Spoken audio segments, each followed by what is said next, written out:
and they are desperately waiting for you to listen. So please, wait for 2-3 minutes. Let me introduce the students with you, and you with the students, and then we will start our discussion. Okay.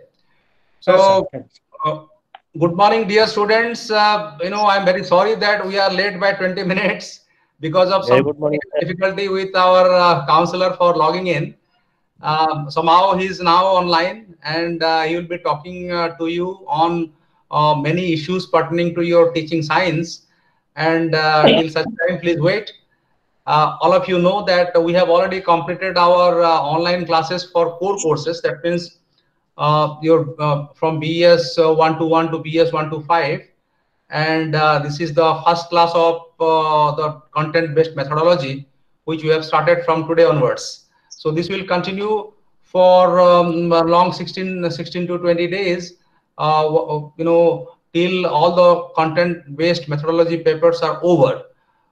We are very much thankful to Dr. Dey, who is very much online. Dr. Dey is a very senior counselor. He is a subject teacher. He has been teaching this particular subject since pretty long time, and associated with IGNOU counseling also since pretty long time. And he is very much online. Dr. Dey, thank you very much and welcome to this platform. Thank you, sir. Thank you, sir. And dear students, I would like to announce that this will be of 2 hours duration. And as you already know that this is not a teaching class, it is a counseling class. And counseling class means our counselor will touch upon the important aspects, important issues which are there in teaching science. And towards the end of the class, we will invite questions from you. If you have any questions, please keep it with you and write it in the chat box. There is a chat box in the right side. So I will just look at the chat box and put up those questions on behalf of you to the counselor, and both of us will be we will definitely try to respond to each and every questions that is coming in the chat box. Okay, if you want to ask verbally also, you can ask directly, switching on your microphone and your video, and we will definitely try to respond to your questions. Okay, so without wasting much time, Dr. Dey, should we start? Sir. Yes, sir. So please start the topic by welcoming the students. Sure, sir. Dear students, future teachers, so today we will discuss the topic, rather the course 141, BS 141, Pedagogy of Science.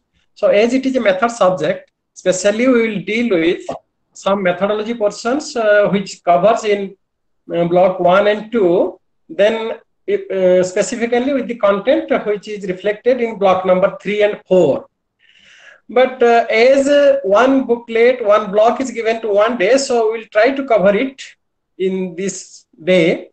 But if it is not possible, we'll cover within this period of 4 days. So, dear friends, as you are all science students, your background is minimum science graduate you are, and we'll try to cover up the portions reflected in block number 1, which is consisting of Unit 1, 2, 3, 4. So let us start very friendly that as you are science students, then in Unit 1, it is reflected as science, what is perspectives and nature. Sometimes, though we are science students, but we do not know what is science. What is the meaning of a science? I must not say that you do not know, but from the teacher's perspective, we are not much more comfortable about science, which are misinterpreted by common man.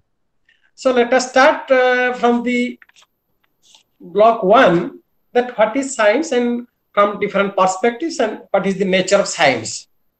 Actually, what is science? Science is a composite discipline. It is not a singular subject. It is not a singular subject. It is an integrated discipline. Sometimes it is said physics is science, chemistry is science, biology is science. But do you think that environmental science, political science, economic science, there are many subjects which are attached to the science subject, science term besides it. So actually, what is science? What is the difference of the connotation of science? Actually, when the constitutional provision, it has been written under fundamental duty that scientific temper to be developed among the citizens of India, and Article 51A(h). In this article, it is written that the scientific temper, humanism, and the spirit of inquiry and reform are to be developed, and it is incorporated in the fundamental duty under the Indian constitutions. So from this point, you are to be serious, to be sure that what we have thought about science. Really, what is science? Sometimes some says science is very vague term. Science is not defined in a singular definition, because some say science is systematic study, some say science is organized knowledge, some say science is nothing but what scientists say. Science is nothing but what scientists do. Actually, what is science then? Science is a doing subject. Science is not a subject to learn, to hear only, or to describe only. Science is a subject which can be possible, which is possible by description, by experimentation, by inference drawing, or we can say science seeks the truth. Science is not truth, rather science seeks the truth. That means truth is also changeable. Truth is not permanent. So when truth is not permanent, so it is the duty of a science to seek truth. That means what we have found today, and if it is truth for today, it may not be truth for tomorrow, because in the tomorrow, in the light of different experiences, in the light of different times, in the light of different exposures, we can say that it may change. It may change. So in the light of changing perspective, science cannot be singly, it cannot be defined in a singular term. Science is primarily, it has been started from a Latin term scientia, that means knowledge. So we can say the science is nothing but knowledge. Science is a concept. Science is a concept. What is a concept? Like if I say, what is man? Man is a concept. What is school? School is a concept. But your name is Ramo. Ramo is not a concept, but name is a concept.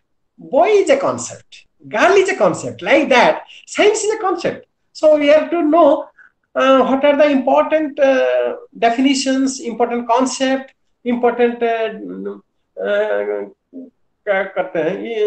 its elements, attributes. We have to know about the science concept. Science is a method. Science may be a process. Some say science is a product. What we are living in this 21st century, we are comfortably living. We are living with all amenities, all facilities, all development of science and technology becomes our life, helping our life to be more comfortable. So what is that? That means science is a product. We are using the product of science. So at the time, if I define science, science is a product. Some say science is a process. What is that process? Science is a process of inquiry. Man is born with inquisitiveness, curiosity. Curiosity is the inborn nature of the individual. That means when the man is born, the child is born, he is curious by nature. So by the very nature of curiosity, we can learn many things. We can learn new knowledges. We can ask why of this phenomena, how it is happening, what is that? So all the answers, if we are to embrace, if we are to welcome these, then perhaps these are nothing but the scientific knowledge. So science is an inquiry. So the way of learning science is to do science. Science is not only a collection of evidences. Science is not only a collection of evidences. What kind of evidences, what kind of proofs? If it is there, then you cannot sum it, you cannot add it, you cannot pull it, and you can, it is science. Rather, science is an integrated subject. Science is integrated, very much interrelated.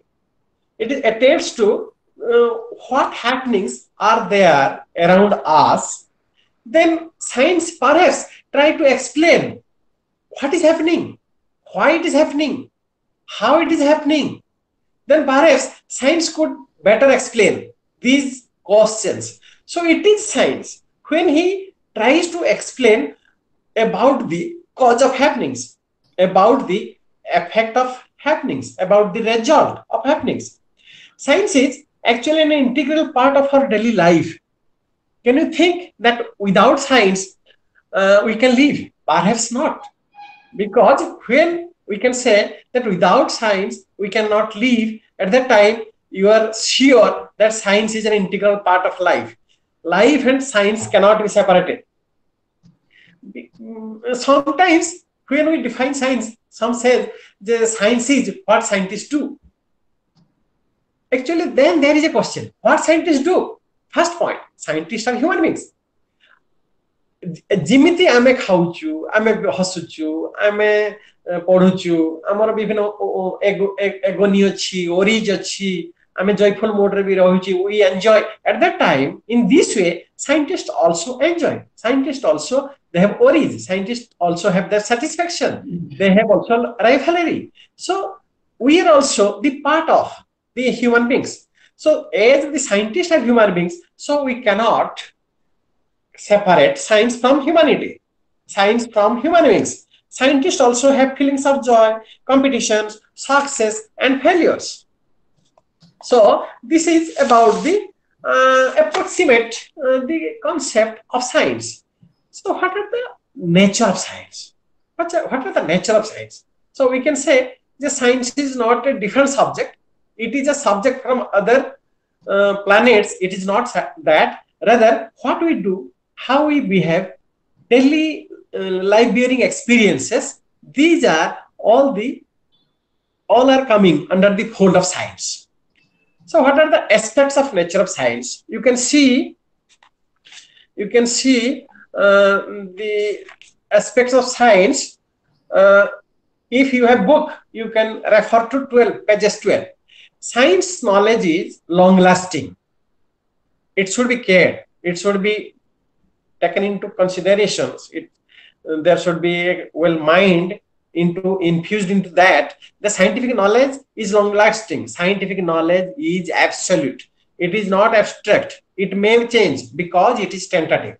Because in the light of present information, in the light of present invention, in the light of any evidences, we may say scientific knowledge can change. So it is tentative, rather it is long lasting. Empirical evidence is used to refine and support ideas in science. Many ideas are there, many evidences are there. In long run, in the age when the time is changing, when the persons are coming and the ever-changing personality, ever-changing time, in this way, all the individuals, they are to try. What was truth today? Whether it is truth today, what was truth yesterday? Whether it is truth today, whether it is truth today, whether it will be truth tomorrow, we may not say. We may not say. In this way, empirical evidence is used to refine the scientific knowledge which was yesterday or today. Then it has a sociological and historical factors which are playing an important role in the construction of scientific knowledge. When the knowledge have evolved by the scientist, maybe by theory, by the principles, by the law, by the various experimentations, it cannot be said that without society, without history, science is evolved, because every scientist has a history, every scientist has a lifespan, every scientist have lived in a particular society, in a particular environment. So we cannot reject that science is some other phenomena which is not related to society. Perhaps if there is no society, if there is no family, if there is no history, then perhaps there is no science. Then laws and theories play a central role in developing scientific knowledge. Yet they have different functions. Because laws and theories, when there are scientific laws and theories, they are developed by some scientists, they are developed some personalities at different point of time, but they have different functions according to different objectives or different aims. What we are intending to use it, it may be used in a particular fashion or it may not be used in that particular fashion. So laws and theory, they are not to be utilized in whatever wishes you wish it should not happen. Then what is science then? Accurate record keeping. If I do an experiment, I observe it, I maintain a particular record, what was the observation, what has the experimentation made, what inferences I am drawing, whether one experiment was conducted by a scientist yesterday, whether next personality, their followers, when they are experimenting, when they are repeating that experiment, whether that is validated, whether the particular experiment which is holding good in summer season, whether it is hold good in winter season. So in this way, various things are to be cared. Actually, science is a creative endeavor. We cannot say that science is only record keeping. Science is only pulling various information. Science is nothing but various pool of concepts. Science is nothing but various summation of theories and laws. Rather, it is a creative pursuit.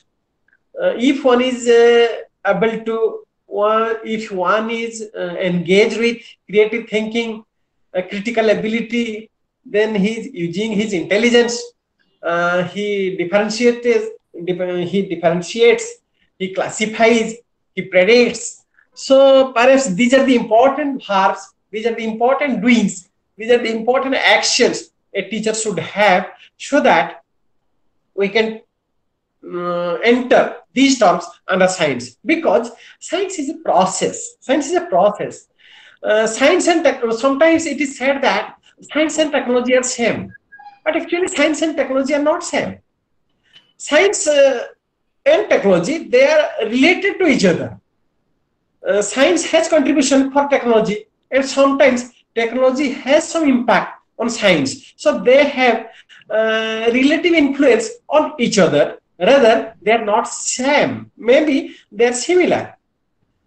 In this way, we can say, what is science then? So comfortably, we can say science is into three parts. One is science is a process. Science is a product. Science is a social enterprise.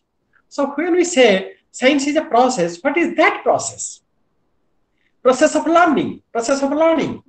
So as a teacher, as a future teacher, you are going to be a science teacher. So at that time, what you are intended to do? What is your primary job for your students? Primary job of your primary job as a teacher, your primary job is not to give information, scientific knowledge, because few years back, the role of a teacher was that teacher is to disseminate information. Now, the information that has been changed. There is a major shift. So the role of a teacher has been changed. So now the role of a teacher is not to disseminate information. Rather, he is to help the students to create information, to create knowledge. Because the position of a learner has been changed. He is not to listen. He is not to memorize by rote. He is to understand. He is to create knowledge. He is to construct knowledge. So he is to construct scientific knowledge. So what is scientific knowledge? He is to experiment. He is to think. He is to relate. He is to object. He is to differentiate. He is to classify. He is to measure. He is to estimate. He is to assess. He is to predict. He is to hypothesize. So these verbs, that means observation, classification, measurement, prediction, hypothesize, then in this way, classification, then a relation, these terms are very fundamental for the students to know new things, to construct new knowledge. So the knowledge, if it is constructed by the students, then it is long-lasting, then it is more joyful, then it is more meaningful. For that reason, the scientific knowledge must be more meaningful. Scientific knowledge must be more meaningful, and it should be more meaningful if it is created by the students. So what is the job of a teacher? The teacher is to give various opportunities. The teacher is to give various kind of provisions. The teacher is to do give certain various problems. He is to give various quizzes. He is to give various activities. So that by doing that activities, by doing that problems, by solving that quizzes, maybe by themselves, by himself, or by cooperating with the friends, by discussion with the teachers, by referring to the library books, by doing activities with their friends, there is a possibility that they can construct knowledge, and it is the real knowledge, it is the new knowledge, it is the knowledge in innovation, it is the personal experience.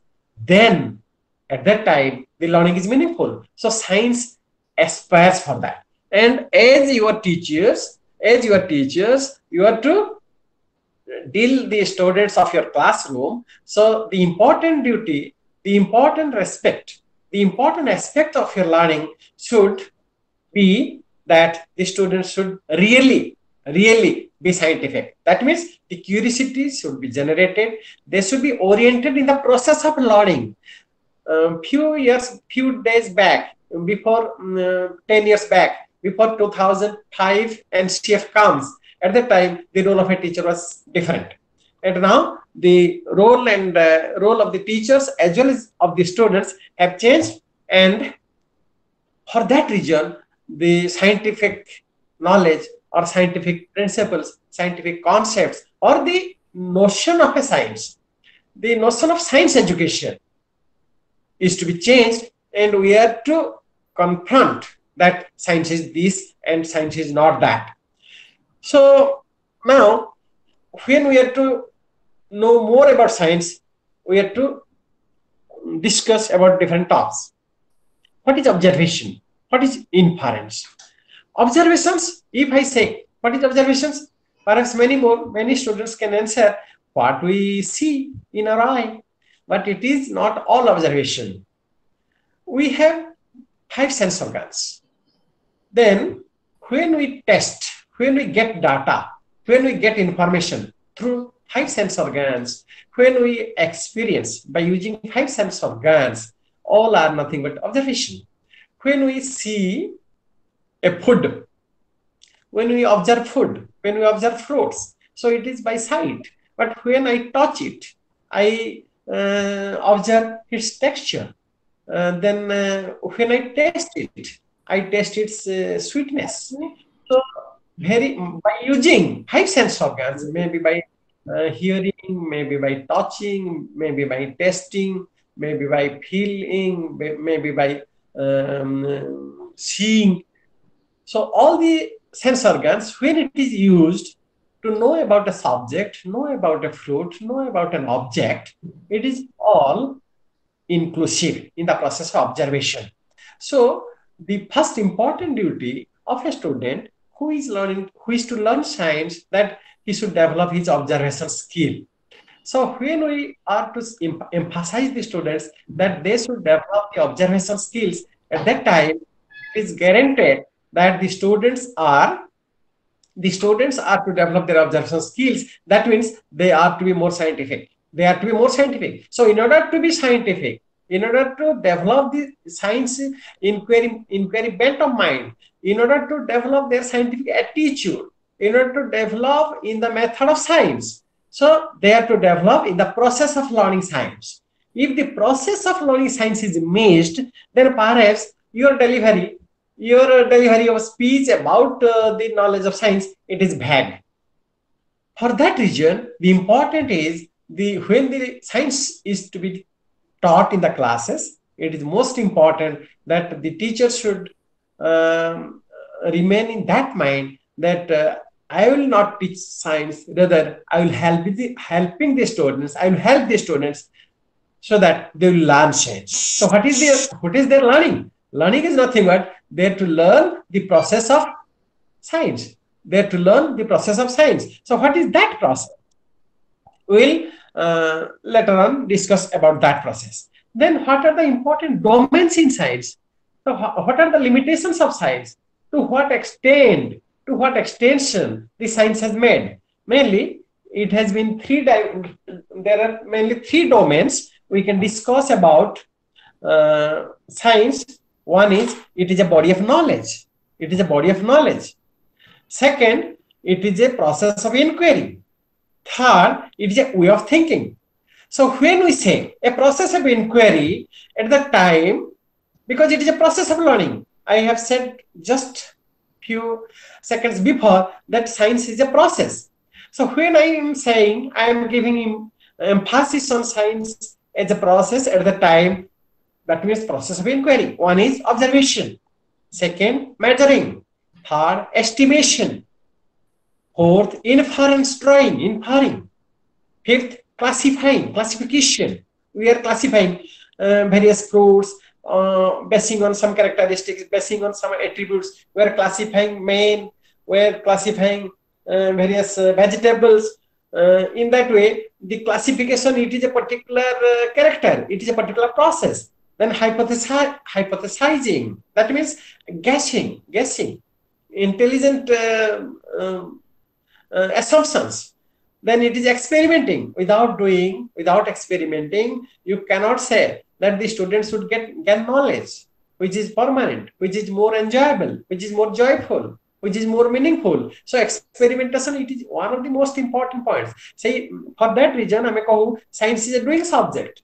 Science is a subject with verbs. Science is not a subject to be only learned or only heard. Science is nothing but it is just something by concluding some evidences, concluding by some experiments, concluding after some experiments, rather summarization, consolidation, then conclusion. So after that, because when you are to conclude, when you are to derive summarization, when you are to consolidate, at the time, upon certain evidences, upon certain experimental, the results due to experiments, you are to derive a conclusion. So it is a deriving conclusion. It is also a process of learning. So in this way, when science is thought of, when science is to be defined, at the time it has been thought in that process. Then it is nothing but it is one of the important domains in science. Science is a process of inquiry. Second, science is a body of knowledge. So what is knowledge? If I ask you, what is knowledge? Knowledge is nothing but knowledge is noun. So in the noun knowledge, there is a verb involved, know, knowing. Knowing is a process. Know is a verb.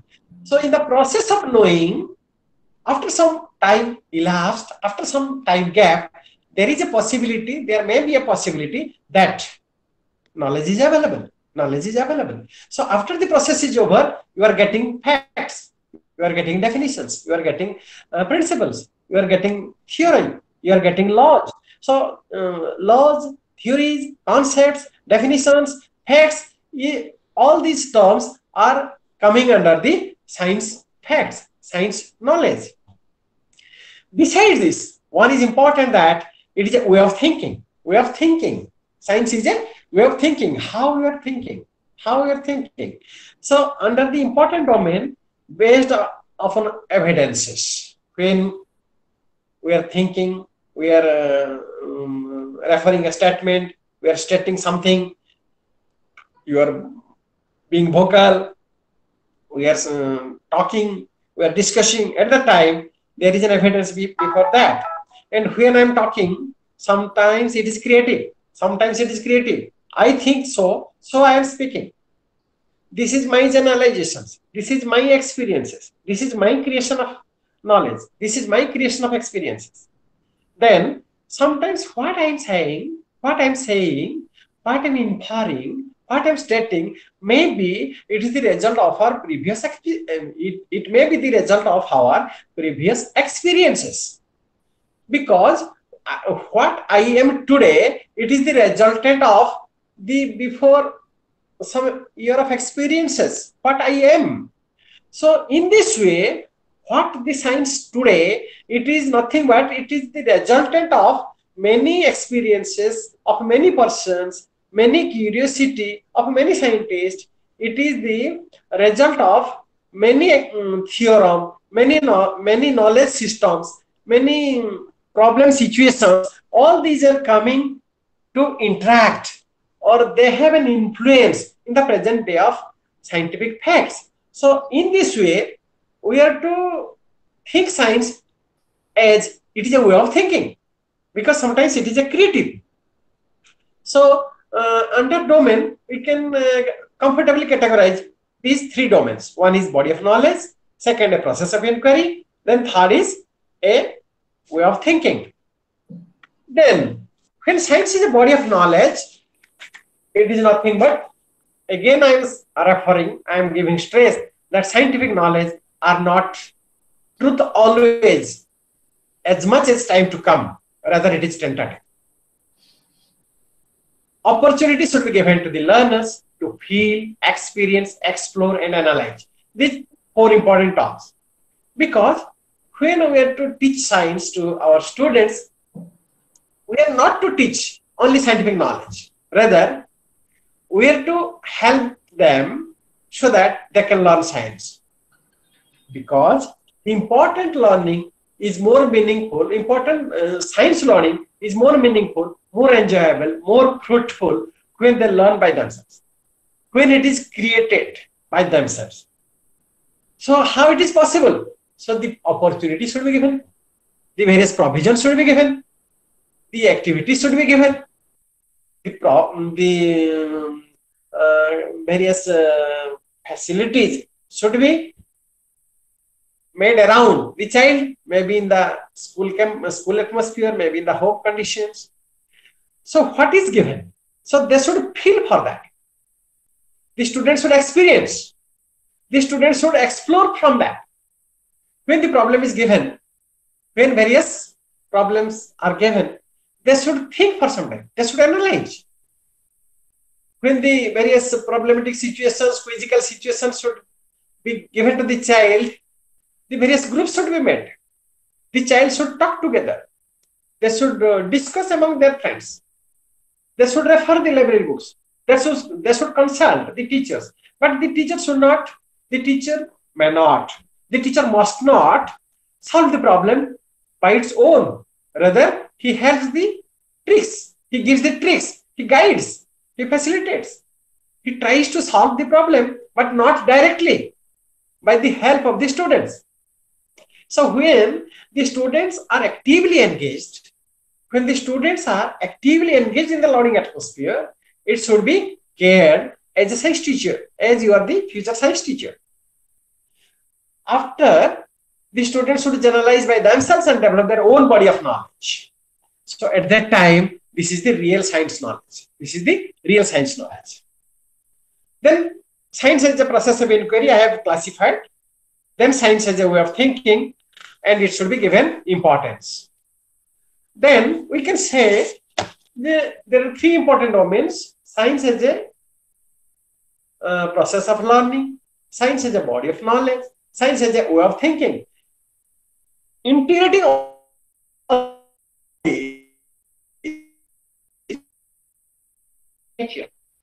science is a social enterprise.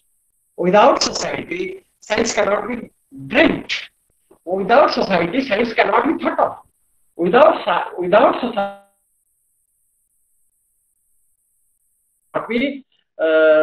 science cannot progress. So in that way, without society, science is nothing. For that reason, we can say science is building itself. Science is growing. Science is developing. And the basis is the society. The basis is society. For that reason, sometimes it is said the important nature of science, important domain of science, we can say that science is nothing but a social enterprise. Then, what is the importance of science? When science is taught, when science is learned by the students, what contribution it is made for the students? There is development of some value. What is that value? Value means importance. Value means money. Value means which is worth in the present time. So what is the value? What is developed if it is learned by the students, if it is taught by the teachers, or else honesty. Honesty is taught, honesty is learned. Sometimes one is rather very doubt. Huh? After reading science, after learning science, whether honesty is there. Honesty is something, the subject of arts. It is science. Science is very much mathematical. But science is an important subject which creates value to the maximum. How? One by one, I am explaining. What is honesty? Interdependence, cooperation, objectivity, environmental conscience, freedom from prejudice, concern for life. Honesty is built. How? When a child is experimenting, when a child is learning, when a child is debating, when a child is interacting, when a child is engaged in the activity, if he is honest, if he is keen in observation, if he is right in his interpretation, if he is right in his logical thinking. So if the child is honest, then he can best describe. He can describe in a best terminology. So at the time, you can say that honesty is a result, honesty is a component, honesty is a value which can be realized by learning or teaching science. When I am learning science, suppose an experiment is given and I am doing that experiment, the result of mine does not match with the other.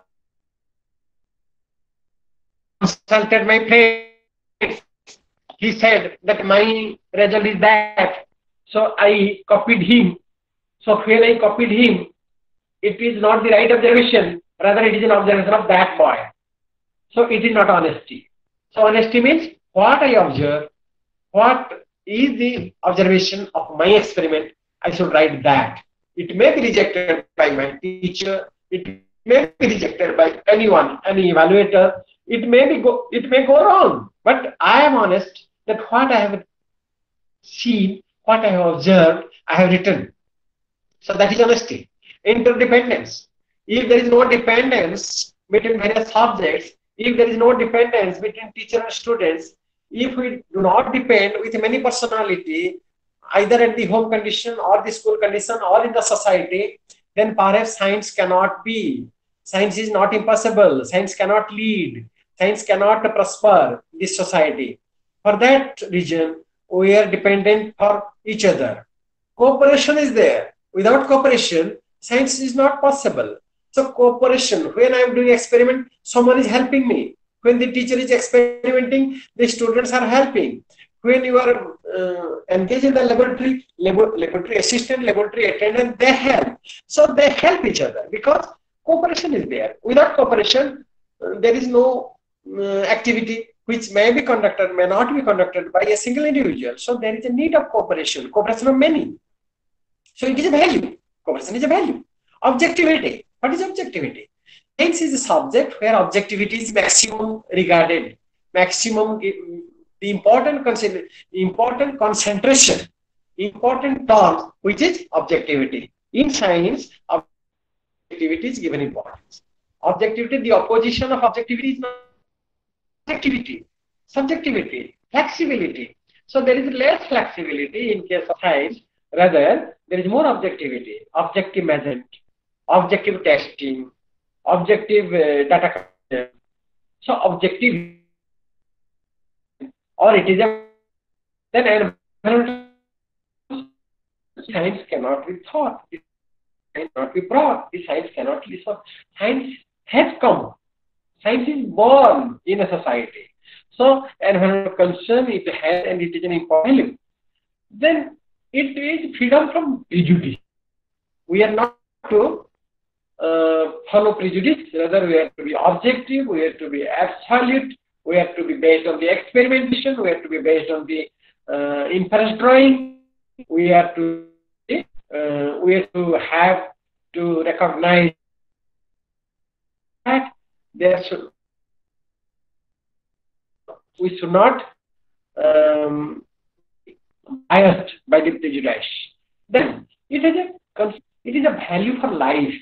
It is a value for life because if learning science is experimenting,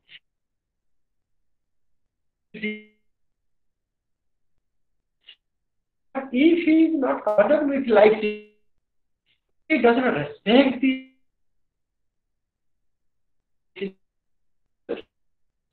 So means it is also certain value are inculcated to be inculcated in teaching. So this is the preliminary discussion about science, nature of science, domain of science, value of science. In this way, the preliminary introductory part of science learning or science teaching and learning and the connotation of science. We will concentrate a very important part, that is aims and objectives of science teaching and learning. So what are the aims and objectives of teaching and learning? If it is unit 2, at that time you reference of science learning. So what are the aims and objectives? What are the aims and objectives? These are, because you are familiar with. What are the aims?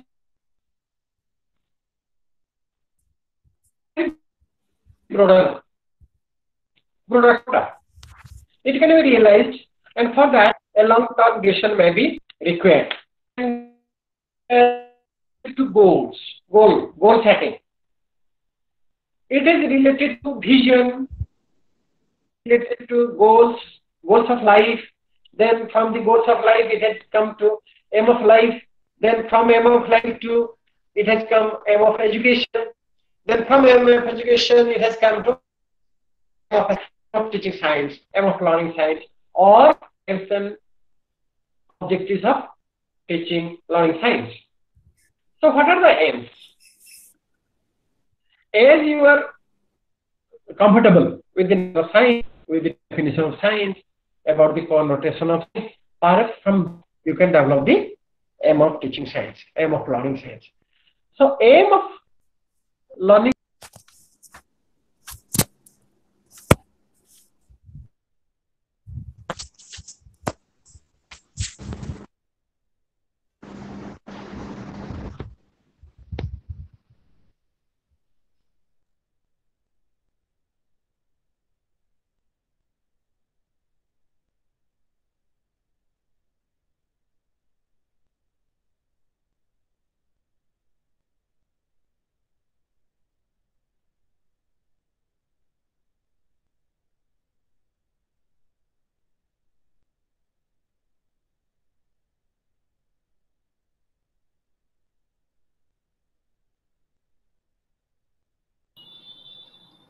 Dr. De, are you online?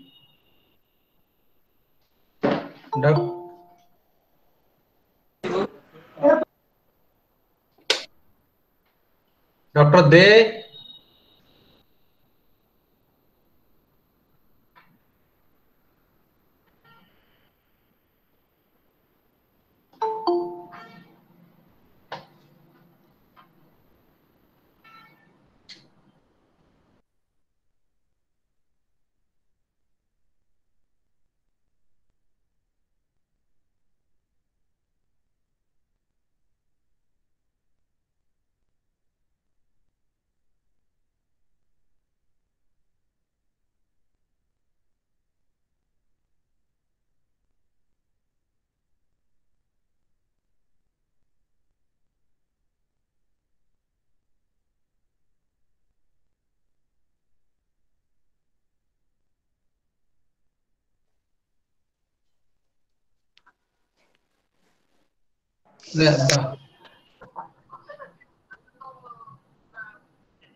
Are you able to hear me?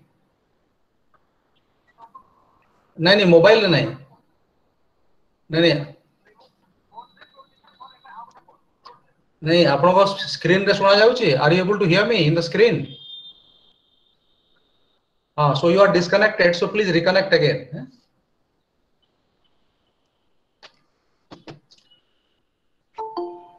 Students, please wait. Due to some technical reasons, our counselor is disconnected.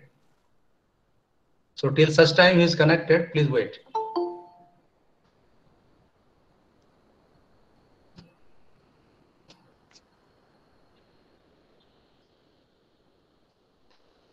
Yes, Dr. Dev, please switch on your microphone. Please switch on your microphone. Yes, yes. Sure. Sure. Yes, you're audible now. Now you can go ahead. Hello. Yes, yes, yes. You are audible now. You can go ahead. Sure, sir. Sure, sir. So, dear students, then we will concentrate now on the topics aims and objectives of science teaching learning. So, when I am to just a few seconds before I am disconnected, so I am repeating again. What are the aims and objectives of science teaching learning? Aims are very much broader in nature, which can be realized, which may require a long-term duration, and objectives may be realized in a shorter duration. But when I am to say that what is science learning, what is the aims of science learning, or what is the aims of science teaching learning, at the time we have to be comfortable with knowledge of what is the aim of life, what is the goal of a life. So from the goal of a life, aim of a life, aim of education has been derived, and from the aim of education, we have derived the aim of science, because it is a subject and it has some aims and objectives to be realized so that a teaching learning process of the students would be possible. So what are the aims of teaching? Because you have been discussed about the nature, about the definitions, about the domains, about the value of teaching, about the value of science. From that aspects also, we can derive what are the aims of teaching learning science. One important aims of teaching science is that the propagation of science knowledge. Propagation means we to deliver the science. The students should learn. So science means science concept, science principles, science knowledge, science theorem, science laws. So at that time, when you are to deliver the various science as a product, what we have discussed, facts, definitions, theorems, laws, at that time, these are the important aims to be realized by the children. So it is the first most important aim of this science learning. But what is the meaning of that knowledge? So one important aim of science learning is that what you have knowledge, science knowledge, it should be connected beyond your class hour, beyond your school hour. So if the science knowledge is connected to your life situations, beyond your school atmosphere, then it is the right aim of learning science. Ensuring that learning shifts away from the rote method. Few years back, science learning was maybe based on the rote method. We have less understanding. We are only memorizing what teacher is asking us to memorize. But it is not that. After NCF 2005, after the constructivist approach has entered into our educational setup, at that time, we are in a mood that the learning should be shifted from the rote method. Rather, it should be shifted from the rote method to more understanding, more comprehension, more construction of knowledge. Hello, students. Do you hear me? Yes, sir. Then, enriching the curriculum so that it goes beyond textbook. मानसिक में ये video बंद कर दिया तो picture आप कहेंगे थी हेलो मानसी मल्लिक सर तो पिक्चरটা বন্ধ করো ভিডিওটা so that you can তাহলে তোমার এই পিকচারটা কি আসি যাচ্ছে আই এম আনকমফর্টেবল যে whether I am more link fail হলা কি সবলে আরসি ভুবনেশ্বর আসছিল তো তোমার পিকচারটা আসি যাচ্ছে তো ঠিক আছে. Then third aim is enriching curriculum so that it goes beyond textbook. Because the textbook is one of the medium. Textbook is not final. That means beyond textbook, the students should learn. The students should learn from the library. The students should learn from the marketplace. The students should learn from the various problems that face in the home conditions, maybe in the roads, maybe in the school conditions, out of the schools, maybe by co-curricular activities, by engaging in various projects, by engaging in various seminars, by engaging themselves in various brainstorming sessions. So, by various activities, there is a possibility of learning science and which are beyond the textbook, but all are included under the curriculum. So, that curriculum should be enriched. Then, the one important aim of teaching science that the examination should be more flexible. The examination should be more flexible. It should not be more rigid. And the examination should be integrated with the classroom life. When a teacher is interacting with the students, when the teacher is interacting with the students in the class, at that time, the students should be examined.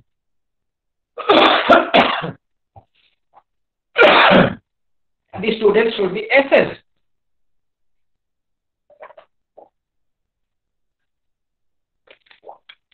The students should be evaluated. So the examination should not be should not be thought of as an external burden to the students. So in that way, our aim of science learning or teaching should be that examination should be more flexible and examination should be much more integrated in the classroom life. Then, nurturing an overriding identity informed by carrying concerns with the democratic policy of the country. When our democratic policy is there, we have to develop the scientific temper, we have to develop in the scientific attitude, we have to develop the scientific interest of the students. The students should have an affinity to innovate. The students should construct their own knowledge. The students should go forward and they should think out of scenery. So in that way, when they have to develop a creative mind, they have to develop an innovative mind, when they have to construct a new thing which is not there before. So for that reason, we should aspire from our children. So for that, a congenial atmosphere should be made available, should be made congenial for the student, where provisions should be made, various opportunities should be given to the student so that the aim should be realized. So what we have discussed, they are nothing but various aspects which is related to aims and objectives of learning or teaching learning science. We are now giving emphasis on what are the aims and objectives of teaching learning, and first we shall discuss about what aims of teaching science education or general aims of science education. One general aim is knowing the facts and principles of science. First point, because scientific knowledge, scientific principles, scientific rules are to be known. Second, acquire skills and understanding method and processes. Acquire different skills and understanding about various methods and scientific process for generation and validation of scientific knowledge. So only scientific knowledge is meaningless if it is not validated. So scientific knowledge we have to acquire, the students have to acquire, as well as they have to validate in the common life experiences, common in real life situations. Then third is develop an historical and developmental perspective of science. Science is a social enterprise. So when I have discussed in some time before, the science is a social enterprise. Science cannot be thought that science is a blunder. Science only destroys. Science only invents. But if an invention is there, if it is not doing the right, if it is not doing the good of the country, good of the society, what is the meaning of that science? Then it should be related to the environment, local as well as global. Local as well as global. So recently, when Modi said that we should be local as well as global, we shall use local as global. That means we have to use our resources, we have to use our knowledge, we have to use our memory, we have to use our intelligence, and we shall build up upon ourselves. So it should be the aim of teaching science, because if we have to build up of yourself. So how to construct, how to develop yourself, how to innovate yourself. So that should be the real aim of your life. That should be the real aim of your science teaching. So it is the one important aim. Then other is requisite theoretical knowledge, practical technological skills. You should aim at. Then nurture the natural curiosity. Every individual is curious in nature. Curiosity is involved in nature. And curiosity must be enlightened. Some students are very shy, but that must be broken. That must be broken. So curiosity must be channelized. It should be expressed. It should be channelized through various activities, through various channels, through various interactions, maybe with the parents, maybe with the students, maybe with their teachers, and maybe with the various circumstances which are more congenial, more comfortable to the student. Then imbibe the values of honesty, integrity, and cooperation. Because science learning is such that if you are not honest, if you are not having an integrated personality, if you do not cooperate, if you are not cooperative, if there is no lack of cooperation, alright, science teaching and learning is impossible. So science teaching and learning, the most important aim is developing the value, honesty, cooperation, integrity, concern of life, and preservation of environment. Because if the science is learned and we are devastating environment, we are destroying the environment, and it has a bad concern of life. Life is very much boredom. Life has become boredom. So it is not science. So science makes the life enjoyable. Science makes the life less prejudice. Science makes the life more comfortable. Science makes the life healthier, happier. So it is the right aim of teaching only science. So science is nothing but the important aim of teaching science is cultivate scientific temper, cultivate scientific interest. It should be critical thinking must be developed. Then freedom from fear, we shall be fearless. When the science is taught, science is learned, then there is an important aim that creativity, scientific temper, objectivity, critical thinking, freedom from fear, freedom from prejudice, the child should have. The child should inculcate these values. So these are the general aims of teaching science. So really, what is the difference between aims and objectives? Aims are more general and objectives are specific. Objectives are specific. So when the aims have to be realized, they have to be realized through various soft parts. Because when we have to aims are general, aims are broader, aims are realized in a long-term duration. So if the short-term duration, short-term object, short-term goals, short-term aims are realized, then perhaps it will lead to realization of aims. Because aims or realization of aims, there may be a required time, maybe 1 year, 2 years, 5 years, 10 years. But for the realization of objectives, if it is made, then all the objectives under a specific aims, it may take a shorter time and pull together, it will realize their aims. So objectives are various. Objectives can be termed as, objectives can be thought of as short-term aims, short-term goal. So what is that? Developing learning objectives. What are the learning objectives? In order to you to be more comfortable, what are the objectives? We can say objectives is nothing but purpose. Objectives is nothing but it is purpose. What are the objectives of learning? In different terminology, we can say what are the purpose of learning? What are the purpose of learning? In a rough term, in a very lucid term, it is purpose. So what is the purpose? There is an aim that the student will increase their knowledge, the student will increase in their scientific concept, scientific principles. So objective is that this child knows, the student will know, the student will be able to know. So what is know? What is the meaning of knowledge? So objectives is, it is clarified by the one psychologist, B.S. Bloom, in 1956. He said he had a better classification. One is, the name is Bloom's taxonomy of instructional objectives, and he has made it in 1956. In 1956, Bloom's taxonomy of instructional objectives was been. You can refer. If the students you have book with you, you can refer page number 36. Developing learning objectives. So, in this Bloom's taxonomy of instructional objectives, what is that?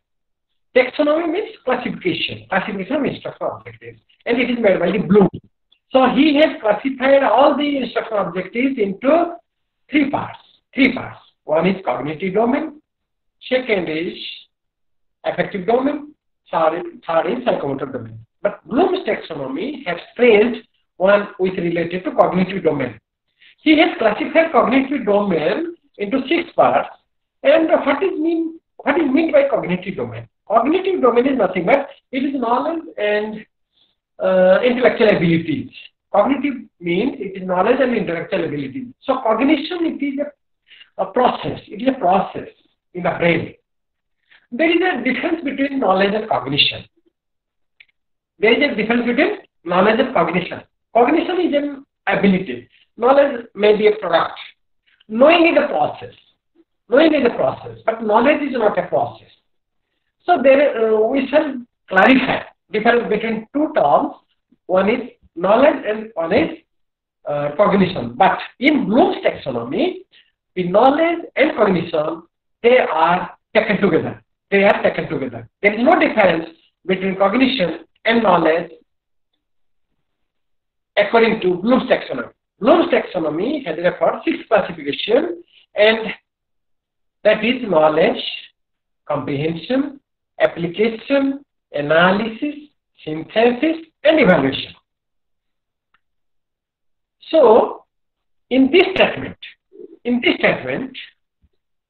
that 2 major components are there. In the statement of the objective, 2 major components we have found: some subject matter content and description what is to be done. Example I am giving: a learner will be able to define motion. So what is that? It is an objective. Objective means, simply you say, it is a purpose. What is that purpose of learning? That a learner will be able to define motion. So after the class is over, after the instruction is over, the teacher expects that he will be able to define motion. So this kind of statement, it is according to the Bloom's taxonomy. And when it is stated, there are 2 connotations. One is motion. It is a noun or noun phrase, and another is define. So define is a verb. Motion is nothing but it is a concept. It is a noun. So when instructional objective is to be written, it is to be written in 2 terms. One is knowledge term, second is cognition term. But when it is classified by Bloom, it is one thing. So when a learner will be able to define motion, we are thinking that it is one thing, definition of motion.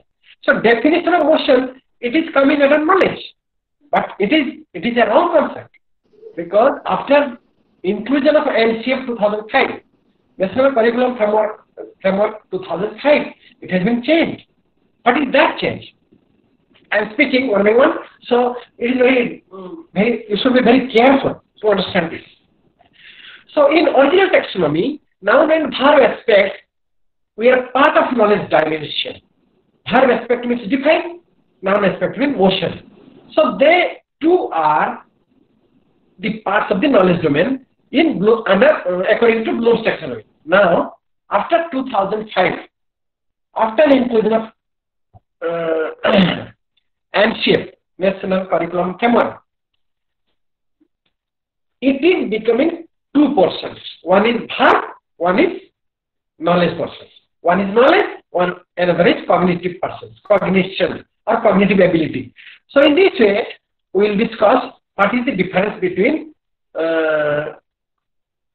cognitive domain according to Bloom before 2005 and what is the change or shift or change of revised taxonomy of Bloom after 2005.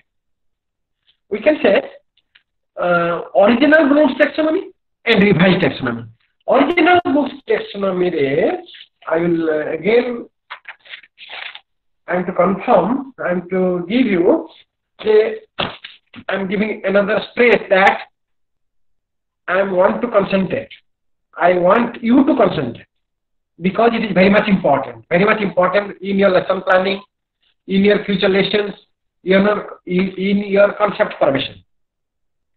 When Bloom classified instruction objectives, it has classified cognitive domain under 6 subcategories. One is knowledge, comprehension, application, analysis, synthesis, and evaluation. So these 6 subcategories are there.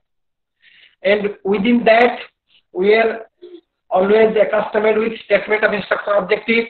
And in that, the instruction objective, the one knowledge was referring maybe in a verb or in a process. Because objective is nothing but a process and noun or something, the knowledge is separate. So knowledge has one component and from within that, the cognitive processes is there, which is nothing but objectives. So objective and knowledge, they go together. But after it is misunderstood by some of the experts, by some of the educationists, by some of the teachers, when there is confusion, when there is misinterpretation, at the time it is clarified after 2001. In 2001, Anderson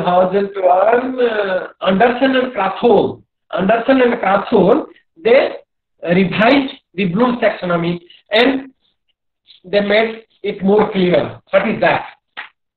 Because they have divided into 2 parts. One is knowledge dimension, second is cognitive process dimensions. Before 2005, it is included in one dimension, that is knowledge dimension. Noun and verb, they both together. They are included together. But after 2005, the cognition, it is given more importance. The construction, it is given more importance. The constructive-based approach, it is given more importance. The learner is given more importance. The learning environment is given more importance. For that reason, it is revised into modified Bloom's taxonomy. So what is that modification? What is that major drift? What is that major shift? You try to concentrate. One is, in the Bloom's taxonomy, it was knowledge, then comprehension, then application, then analysis, then synthesis, then evaluation. Then you see that all the terms are in the noun form. Knowledge, comprehension, application, analysis, synthesis, and evaluation. You see in the revised taxonomy. In case of knowledge, it is remember. It is remember, not knowledge, because knowledge is very abstract. When I am to say that the student will gain knowledge, what knowledge? Knowledge of terminology, knowledge of concept. Knowledge means, so it is very difficult.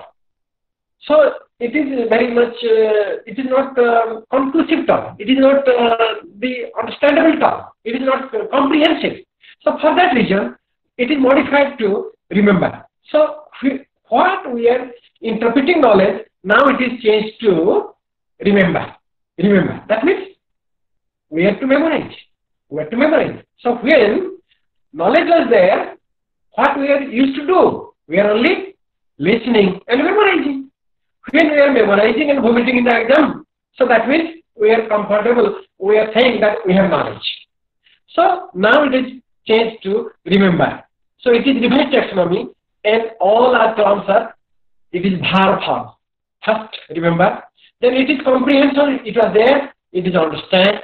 Application, it is apply. Analysis, it is analyze. Synthesis, it was in the 5th stage. So it has come to 6th stage, that is create. And in the Bloom's taxonomy, in original Bloom's taxonomy, evaluation was at the last, the 6th point, and it has come to 5th point of revised taxonomy, and it is evaluated. So in the revised taxonomy, in case of, in contrast with Bloom's taxonomy, the new revised taxonomy will be recited as this: remember, understand, apply, analyze, evaluate, and create. Because creation, it is most important, and it is most to be given consideration. That means the constructive approach, it gives importance. Because the child should construct, the child should create. So when the cognitive ability is to be given importance, along with the knowledge components, for that region, the statement of objectives is being separate. Before 2005, the instructional objectives, when it was stated like this: a learner will be able to define motion. And define motion, it was all categorized under the component of a knowledge. So, but at the time, it is confused to the students, to the learners, to the experts, and it is revised. And we will now, it will concentrate that a child will be able to define motion. That means define, it is nothing but it is a cognitive ability, and motion is nothing but it is or speed.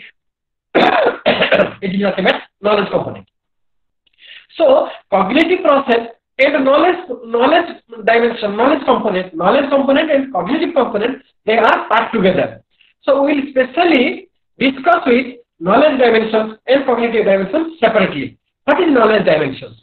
There are four types of knowledge.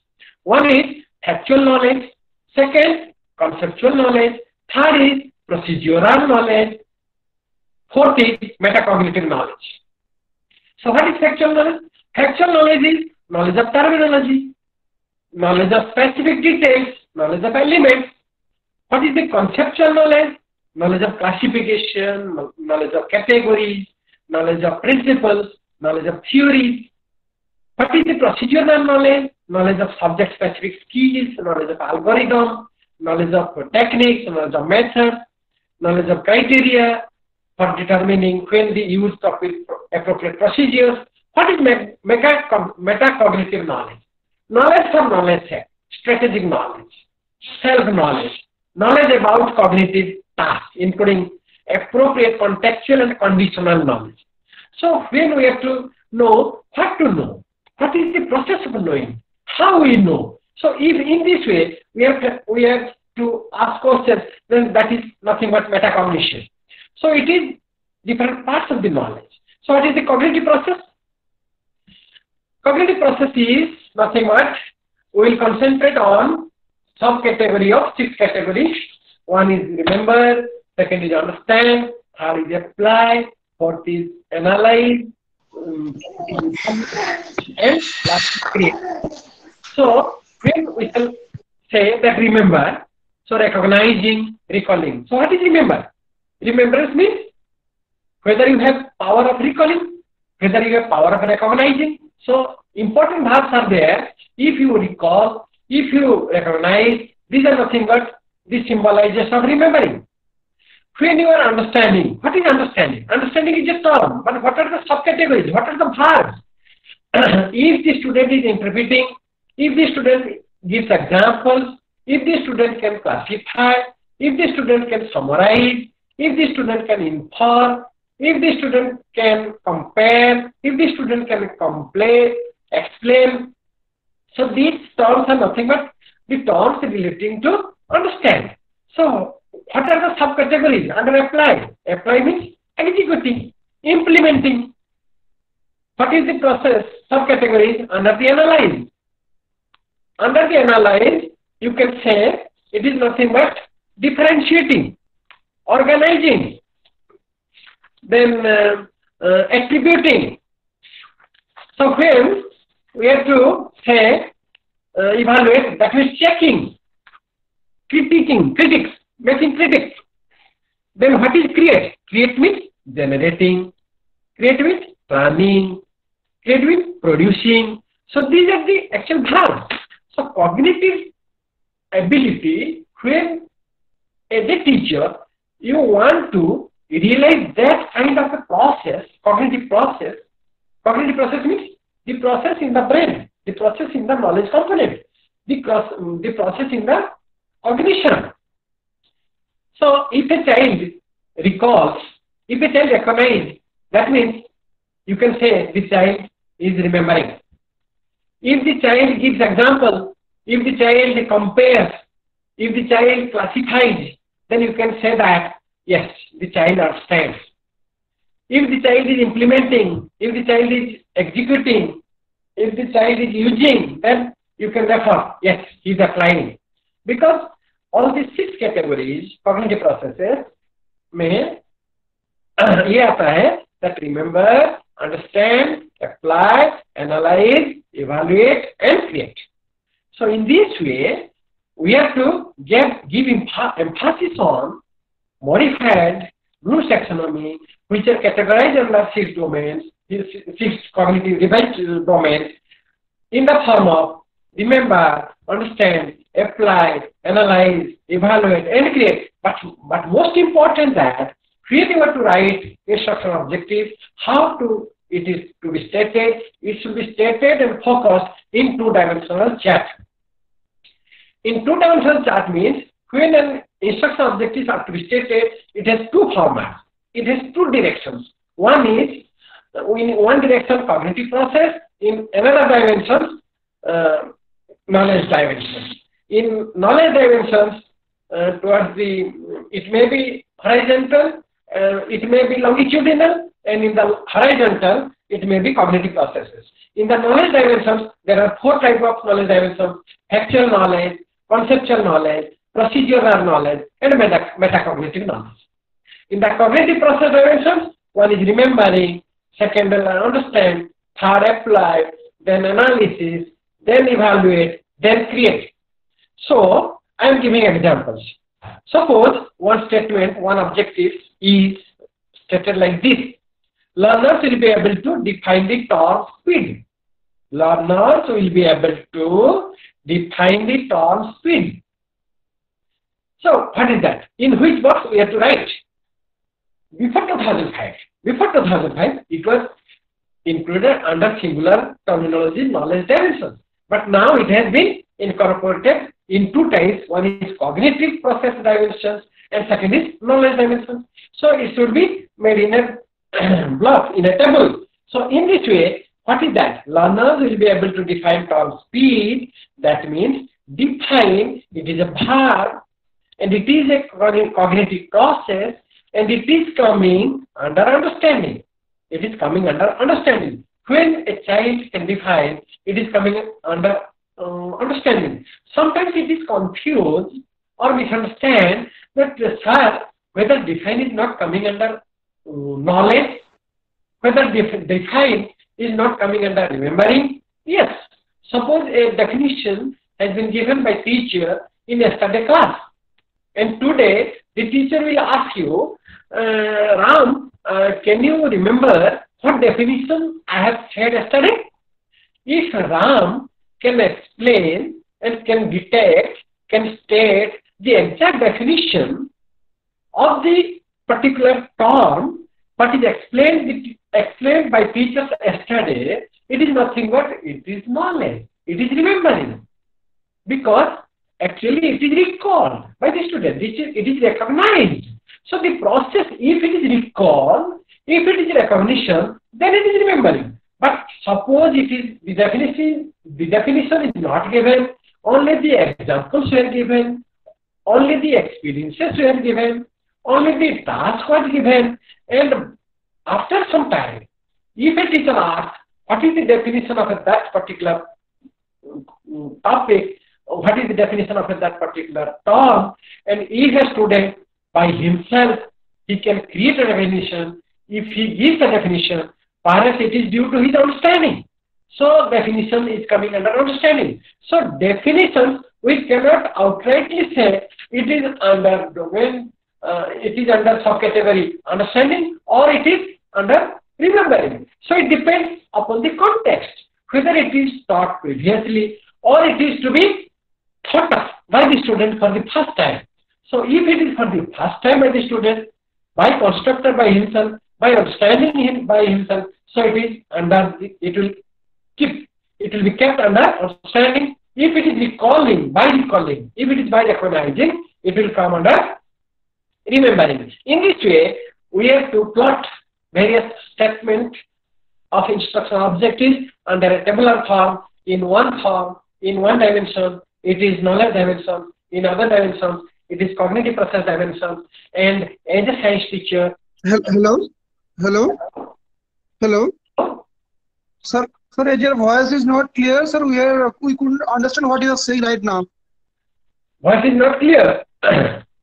Sir, as your voice is not clear, we could not understand what you are saying. Whether it is clear now? No, sir. Hello? Sir, I think there may be some connectivity problem. Because of it, it's going on right like that. Whether I am audible? Now whether I am audible? Hello? Whether I am audible? Sir, there is little bit noise. I think little bit noise in background. May you try to listen because it is very complex. I am again trying to give emphasis on the instructional objectives. Okay? Hello? Are you clear? Are you hearing? Your voice is very clear. Your voice is very clear. There is absolutely no problem in the voice. Sir, this part is very complex because after 2005 there is a major shift in the Bloom's taxonomy and it is revised. So dear students, you shall concentrate on that because there was the emphasis is given on cognitive process and knowledge component in respect of knowledge domain which was previously existed before 2005. So cognitive process is more given importance in the task, in the teaching process. So as a teacher, as a future teacher, as a regular teacher, task will be to develop the cognitive ability in the minds of the students in respect of the students should remember, the students should understand, the students should apply, the students should analyze, the students should evaluate, the students should create. So if these verbs are clearly inculcated in their mind, when different subjects are taught, when different knowledges are given, when the science knowledges are given, these are the processes. Suppose you have to teach a particular topic like motion, Newton's laws of motion, maybe speed, maybe electricity and magnetism, maybe food system. So at the time, while you are giving the concept, the importance is given not only the concept, rather how the concept should be remembered, how the concept should be understood, how the concept should be applied, how the concept should be analyzed, how the concept should be evaluated, how the term should be created. So in that term, there are both components. In mind has two components. One is knowledge component, knowing, and another is cognitive processes. Processes of knowing. In this way, it is highlighted. The subcategories of 6 categories of cognitive domain are highlighted, referring to 2 important dimensions. One is knowledge dimensions, second is cognitive process dimensions. Then how to write objectives? The objectives should be written in the form which are more realizable, which can be realized, which is more feasible, which is more achievable. When I am writing the objectives, it should be clear. If the instructional objectives are written in the clear terminology, then parents it is realizable. If there is doubt, if there is no clarity in the written form, then the teacher, there may not be healthy teacher learning process. There may not be healthy assessment procedure. There may not be evaluation strategy. So the learning may not be fruitful. Because learning is fruitful, the teaching learning will be more enjoyable, more fruitful, more meaningful if all the processes are clear. from the setting of objectives, suitable adoption of methods, then giving examples, then process of assessment, gradation. If all these processes are clear, then perhaps the teaching process is in right direction. So how to write objectives? So when we have to write objectives, when we have to formulate objectives, they have to be stated in such a way so that it is achievable. These are measurable. And it is to be worded in such a fashion so that the teaching learning procedure will be clear from that objective. Then after the statement of objectives, it will be clear for the teachers what to learn, what to teach. It will be clear to the students that what to learn. It will be clear to the evaluator what to evaluate. It will be clear to the teachers what method to be followed. It will be clear to the students what kind of learning materials he is to recapitulate, he is to learn, he is to memorize, he is to understand. So in this way, the verb, the activities, the terms in a verb form are to be given importance. So specific learning outcome in the performance terminology should be written. The conditions should be given, circumstances under which learning occurs, that should be given. Then the criterion should be made on the basis of which the students should be assessed. So these three important connotations, the three important dimensions, these three important directions should be made clear in the statement of objectives or in the formulation of objectives. Now we shall switch over to how it has shifted from in the pedagogical approach from behaviorism to constructivism. Because after 2005, when we have to give stress on construction of instructional objectives, it has been stressed, it has been shifted from the philosophy, one is major philosophy, from behaviorism to constructivism.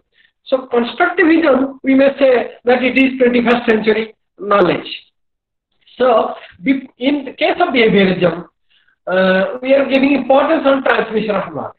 But after 2005, after constructivism comes, it is creation of knowledge. So transmission of knowledge is not important, rather creation of knowledge is important. And creation of knowledge is possible at the end of a child more, and sometimes it is at the end of a teacher.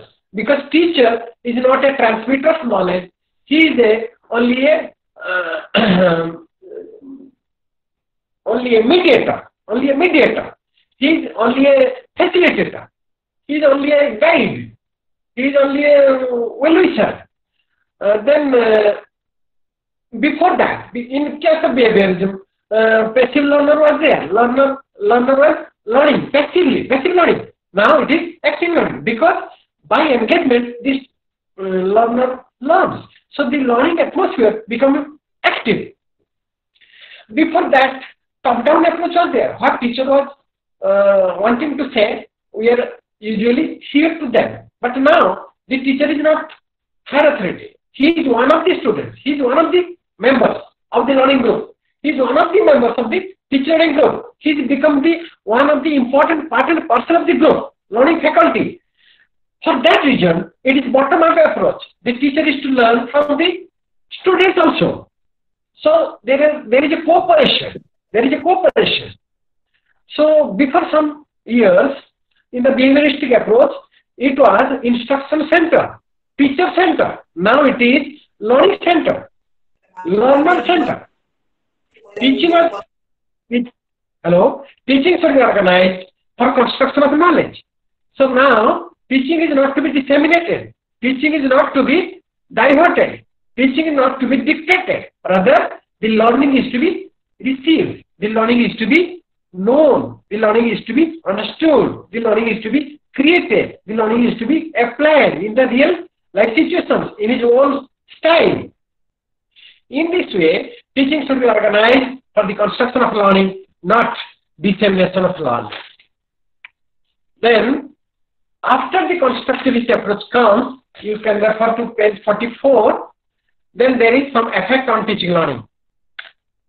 Traditional lesson planning to constructivist approach to lesson planning, shift from teacher to learner, teaching to learning, then teacher is not a transmitter, rather it is a navigator. Teacher becoming a co-learner, teacher becoming a guide, the teacher to be fully involved as a part of the group of learners. Teacher is to facilitate creating a conducive environment. Teacher is to give justice to the students. Teacher is to give a congenial atmosphere. Teacher is to give assignments. That means the teacher is to be given opportunity, not the real knowledge by himself. Then, before some time, it was the learning atmosphere was much more prevalent with competitions. Now it has been changed to cooperation. Teachers lecturing, it was given more importance. Now it is not important. Giving opportunity by the teachers. We are listening only. Before some days, we are listening only and we try to memorize. Rote memory was giving strength. Now it is not there. Now it is a time for questioning. Now it is time for inquiry. Now it is time for critical thinking. Now it is time for relating, logical relationship, establishing. Then development of scientific knowledge has changed to development of scientific process. Few years back, only knowledge was gathered. But now the knowledge is not important. Rather, the process is important. The experiential learning is given importance. The problem-solving ability is to be developed. The naturalistic inquiry is to be developed. Curiosity is to be generated. The investigative project should be on. We should be assessed through seminars. We should be assessed through flexible learning. There may be house-based examinations. There may be open book examinations. There may be gradations. Like in the IGNOU, when you are to graded, you are graded in a various grades, not scores particularly. So it is a better form. It is a rather cooperative form. Less competition is given. There is a competition, but it is more than cooperation. There is less competitions. Then a few years back, in the behavioristic approach or before 2005, examination was burden. It was burdensome. Evaluation was more important. But now, it is not examination oriented. It is not only evaluation. Rather, assessment is more given importance. Assessment is given more importance. Only not assessment. Qualitative assessment as well as quantitative assessment. Quantitative assessment and qualitative assessment, not only one at a time. Rather, it is flexible in nature, according to the facilities, according to the need, according to the suitability of the learner, he is to take examinations. And for that reason, continuous comprehension, continuous learning is there, continuous evaluation is there, CCE is in vogue. For that reason, assessment for learning. Before some years, assessment of learning was given importance. Assessment of learning. That is, gradation was there, certification was there, mark was there. On the basis of your marks, on the basis of your gradation, on the basis of your final scoring, you are graded. But now, it is not given importance. It is given importance assessment for learning. That means the assessment should be done for learning to happen. That means you have to grow. Because learning is helping to grow yourself. Learning is to helping to develop yourself. So learning, the assessment of learning, it is not so better than that of assessment for learning. So in this way, there is a shift from before 2005 to now after 2005. Or we can say in the behavioristic approach, this was the guideline, this was important, and after 2005, when the constructivist approach of teaching science teaching learning was in process, in our hands, at that time, we had to give more importance on cognitive process, we have to give importance on more creation, we have to give importance on the process skills of science rather than knowledge dimensions. So, what is process skills of science? So, do you know what is the process of learning? Important process is observation. I have discussed few times back, what is observation? It is not through eye only, it is through all the sense organs. Maybe by hearing, by touching, by feeling, by listening, by tasting. So if one experience is given by combination of all the sense organs, perhaps that observation is more keen. So observation is should be more keen. So that observation as a process of learning science, it should be developed in the child. So that should be given importance by a teacher. One is basic. What are the basic process skills? One is observation, classification, measuring, estimating, predicting, inference. It is the basic process skills. Without that basic, one cannot learn in science. But beyond that, in present time, in the 21st century, certain advanced skills are also there. Advanced skills. What is that? Identifying and controlling variable, hypothesizing, interpreting data, defining operationally, experimenting, constructing model. So these are the important, improved, advanced science skills. So these skills are to be developed, but in the secondary stage, in the secondary school education, the basic skills are to be provoked, to be developed in the students, like observation skills, classification, communication, measuring, estimating, predicting, inferring. So these are the process. If they are developed in the right suitability, in the right order, then perhaps the children will develop their process skills, process of knowing skills, so that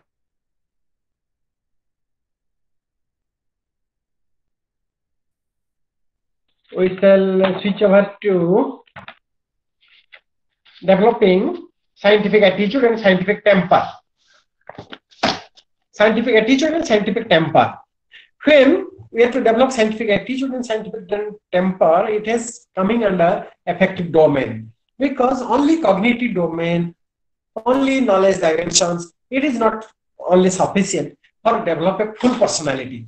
In order to build a all-round developed personality, there should be developed in 3 dimensions, like cognitive domain, affective domain, and psychomotor domain. So attitude and creating interest or scientific temper are coming under the affective domain. So what is that? What is the scientific attitude? What is the scientific temper? When I have said that our constitution 51H article the scientific temper must be developed. Scientific attitude must be developed. So that means our country giving strength. Our thought is nothing but our thought should be inculcation of spirit of science, inculcation of science spirit. So that is the spirit of inquiry, the spirit of the scientific bent of mind, the curiosity generation, the inventive mind, the discovery bent of mind, the truth, finding the truth, the comparability, the testing, the experimental ability. So these are the terms. These are the terms. If the student is confronted with, then perhaps the scientific attitude is developed. Because when attitude comes when you know, when the child knows what is the nature of science, what is the aspects of science, what is the definitions of science. So from that, if we are to inculcate that spirit, if we are to inculcate that process of science, and if it is infused in the minds of the students, then perhaps scientific attitude comes. Scientific attitude means science seeks the truth. Science knowledge is tentative. Science is not last. Scientific facts is not last, but it is long last. It is not last, but it has long lasting. It is. It may change. It may change in the present information. It may change after verification by some other persons. It may not be valid for tomorrow. The reliability may be lost day after tomorrow. So every day we have to test it. We have to validate it. We have to make it reliable. We have to experiment it. We have to be inventive bent. We have to have inventive bent of mind. And if we are to be more inventive, if we are to create a bent of mind, in order to question why, how it is there, what is there, why not?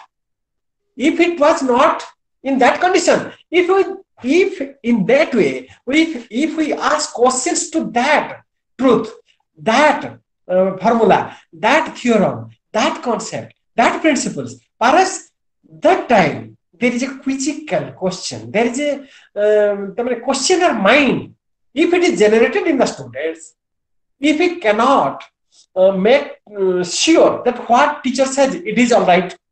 So if there is a question mark, if the ability of critical thinking comes, if a reasoning mind is developed, then perhaps there is a possibility of development of scientific attitude, because scientific attitude and scientific temper may come if we are able to think critically, if we are able to think logically, if we have to respect for evidence, if we are more objective than that of a subjectivity, if we are open-mindedness. Suppose I am giving a statement to you and I see tomorrow that what I have taught tomorrow, oh, it is false. So I must have open-minded.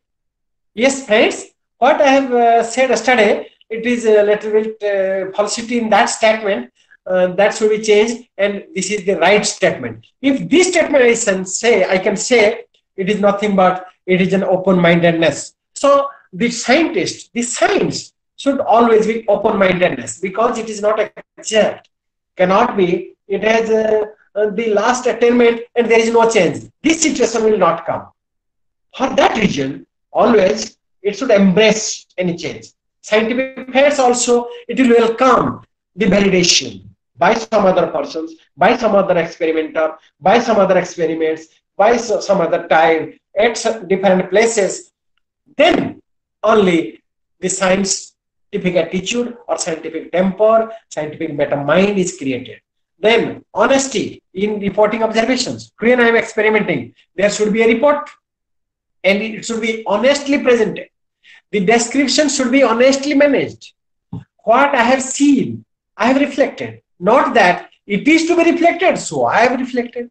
It is not found. So if I does not describe in that way, I might get less mark. So I will describe differently. So it is not, because it is not honest approach. Honest approach is what evidences you have collected, you have to write in your report, you have to describe in your experiment. Then we have to be skepticism. That means we have to question. If it is true, why it is true? If it is not, in this way, we have to be critical. We have to be critical. We must not accept anything true. We must take it granted after several examinations, after several scrutiny. So we must be skepticism. We should develop our personality in that way.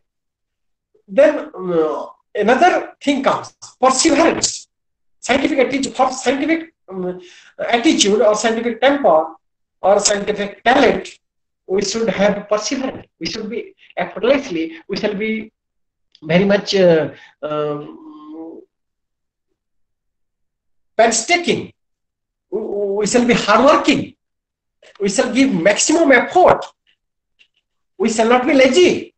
If we are not lazy, if we are very much workaholic, we are very much experimentative, there is not any flexibility, if there is no rigidity, if there is open-mindedness, if we consider for labor, then consistent thinking, then questioning, in this way, if we go sequentially in an way, then perhaps we can develop scientific attitude. Perhaps then towards the last part, we can say that nurturing aesthetic sense and curiosity and interdependence of different aspects of nature of science. And last unit is diverted to science in school curriculum. That is very essay type in nature. So you can read it, and I can give assurance that if we learn and if you read, you will comprehend, because it is about the history of development of science, what is national curriculum framework, national curriculum framework re on shift heichi, what I have discussed more or less, maximum I have discussed. Then it is correlation. Last part, it is correlation. Science is related to mathematics. Science is related to geography. Science is related to art. Science is related to history. Science is related to music. Science is related to many subjects. Maybe science subjects, maybe subjects under various art subjects, maybe under commerce subjects, because there is an interdependence. There is an interrelationship between the various subjects in between. In this way, science is related to various subjects in one way or other. Thank you. So thank you, Dr. Dey. You have really nicely presented the entire block, and I'm sure our students must have understood whatever you spoke in this particular online platform. Now it is time for interaction. Students, if you have any question, you can straight away ask, or if you want to write in the chat box, you can also write your question in the chat box, so that I will personally take up, and we will have a discussion here in this open platform. Any question from the side of the learners? Please ask one by one.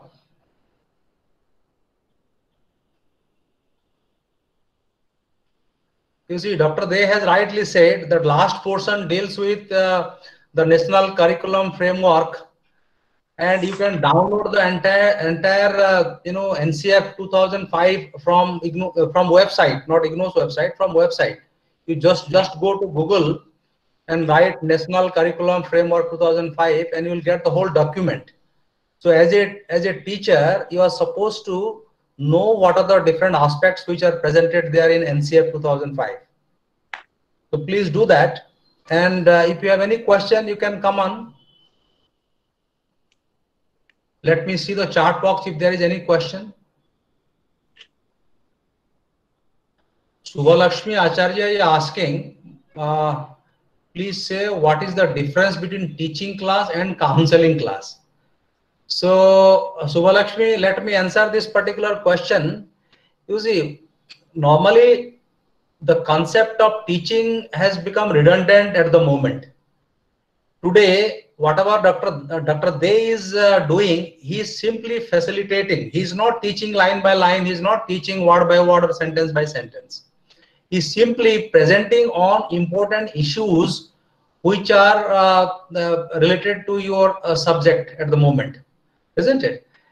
Teaching is something which is in the present time is not practiced. Now teaching has been overpowered by learning. Maximum emphasis is given to learning. Here everybody is learning in one way or the other, including the counselor, including myself, and all those who are online. Okay, so teaching is something different, but counseling, when you talk of counseling, it comes to advising, it comes to facilitating, it comes to providing help, providing support, isn't it? So many things. So counseling is a broad subject than teaching. Teaching is a specific subject. Teaching is only confined to giving some idea to the students of at a particular time, teaching. But when it comes to counseling, whole lot of things. So counseling includes teaching, isn't it? Teaching, advising, tutoring, helping, counseling, all these things taken together becomes counseling. I hope you have got the point. Dr. Dey, Krishna Kumari Das is asking, is library science is a science? Please explain. Library science is a science because it is not the science as that of physics, as that of chemistry, as that of biology. Rather, when we have said that the nature of science is something different. So science means systematic study. Science means it is an integrated subject. Science means it is a composite discipline. So when the very nature of science is different that of arts, when it is not the segregation of different subjects, rather, and if we arrange the subject matter in a scientific way, in a particular arrangement, so it becomes science. So library science is nothing but the various reading, the various articles, the various materials in the library, how to use library, how to maintain library. So that particular topics, if it is arranged in a scientific way, if it's taught in a scientific way, and it is taught or learned in a better way, then it is, for that reason, it is said that library science. So economic science, social science, environmental science, that means in a sociology or the social phenomena in a betterment, in a scientific way. For that reason, I have it is said that library science, economic science, environmental science. So the environmental components, environmental the materials in a scientific ways. So it depends on. Yes, exactly. In simple terms, we can say, since there is application of scientific principles and scientific applications in this particular subject, library science, therefore it is called a science, because what is there in library science? You have to do, classification, you have to prepare classification tables, because, now everything is digitized. There is digital application there in this particular subject, and so many other things which are purely scientific in nature. Therefore, this particular subject is called a science, library science. Yes, sir. Okay. So there is another question by Amresh Parida. Amresh Parida is asking how behaviorism and constructivism work, especially in science. That means the application of these two aspects, behaviorism and constructivism in science. Actually, behaviorism is a philosophy and constructivism is a recent philosophy. Behaviorism, that means behavioral modification or any change or any development was done, and there are certain points was given stressed at the point of behaviorism or before 2005. So in that behaviorism, the role of a teacher, the role of a student, the role of a learning material, the role of the method, it is also changed. But at this point of time, it is not clearly that behaviorism is not there. And it is not that the constructivism is fully operating. Rather, we are in a transition. We are in between. There is no, because in case of behaviorism, it was teacher-centered. In the constructivism, it was learner-centered. But still today, there is not completely out of teachers. As first, GT Pachella, what is teaching and counselor? Actually, it is a counseling sessions, but it is felt that it is more of teaching because there is less chance given to that child, to that girl. But it is not that. Due to time constraint, due to situations, we are compelling to discuss in that way. If the students have many questions beforehand, and we have to only deal that questions, so it may be better form of counseling, but it is not possible to manage. For that reason, I can say that we are to not actually expel the philosophy of behaviorism, and only we have to make a balance between behaviorism and constructivism. We have to proceed. We have to proceed from behaviorism to constructivism, as the age is so fast. The age is ICT enabled. The age is much growing. So the constructivist approach, the learner is more respected. The learner is to be given more importance. The learner is to be given more opportunity. The learner is to be given more provisions. The learner is to construct knowledge. So knowledge is not to be disseminated. Knowledge is not to be transmitted by the senior person to a lesser mature persons. Rather, we have to be part and parcel of the learning community. We have to be cooperative to each other. We have to be friend each other. In that way, constructivist approach or constructivism to be welcomed, it is to be welcomed in our present behavioristic approach atmosphere. But You see, knowledge less construction, exactly, Dr. There, knowledge construction is a continuous process. Yes. Every day, every moment, every time, every situation, we are having new knowledge, and that means new thing is entering into our mind. We are constructing knowledge, isn't it? Knowledge acquisition is nothing but knowledge construction. Knowledge on different aspects or different things that we see in front of us.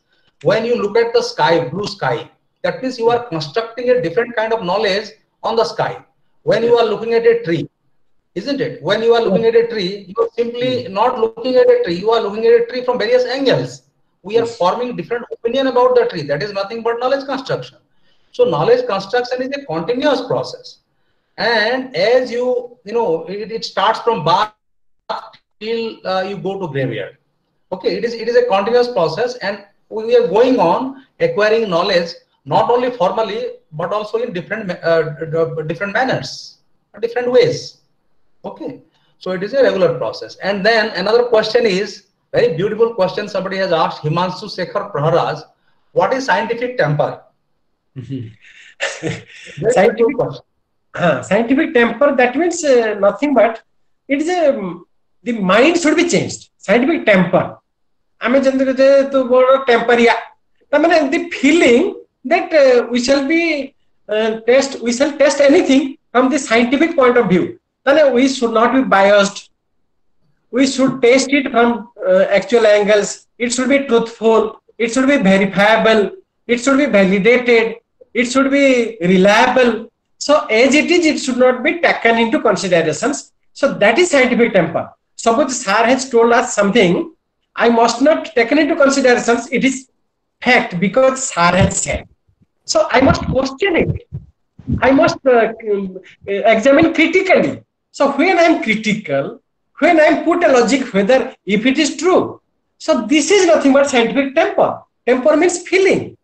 Temper means yes, Dr. I would like to add to it. You see, scientific temper is a kind of attitude which is there with every individual. If you do not have scientific temper, you cannot judge the science which is involved in any object. I will give you a small example. When Einstein was a small child, when he was told by his stepmother to go to the farmhouse to close the doors and windows of the house, he went there, and instead of entering into the house and instead of closing the doors and windows, he was standing in the open sky. When strong wind was blowing from different direction, it was a storm. Storm was coming, and when storm was coming, he was trying to find out something new out of the strong wind which was blowing. He was jumping in the open sky because he had scientific temper in himself. He was interested to see the force of the wind. He was jumping and he was falling down on the ground. Again, he was standing and strong wind was pushing him from the back and he was falling on the ground. So scientific temper is that. That means suppose I just simply wave my hand. Waving hand is a natural activity, small activity. But if you have scientific temper, then you will be able to see, with what force our sir has, waved his hand. So many things, so many scientific activities involved in waving the hand. Yes. Isn't it? For example, you see, one day, one teacher came to my house. I will not name him. My son asked him, sir, kindly explain what is viscosity. He said immediately, you just bring a mug of water and give me your pencil. He just, put the pencil inside the mug of water and he start rotating the water inside the mug. And he simply said, this is viscosity. You see, everything, every commodity or every object that we see in front of us is having scientific temper, and that temper we must have in ourselves. If you do not have scientific temper, you will not able to see what is the kind of science involved in a particular object. Yes. So it's a beautiful question. Everything. Yes. In everything, we shall have to judge differently from different angles. Yes.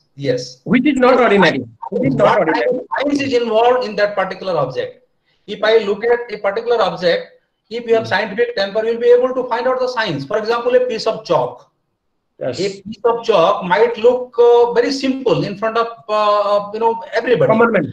A common man. But if a person has scientific temper, he will try to analyze a piece of chalk, its color, its composition, isn't it? The content with which the piece of chalk is prepared. So all these things. And it is very important on the part of a teacher to inculcate scientific temper in the minds of the young children also. Yes.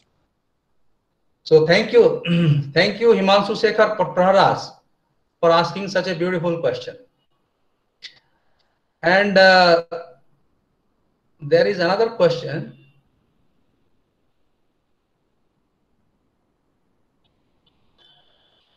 There is another question.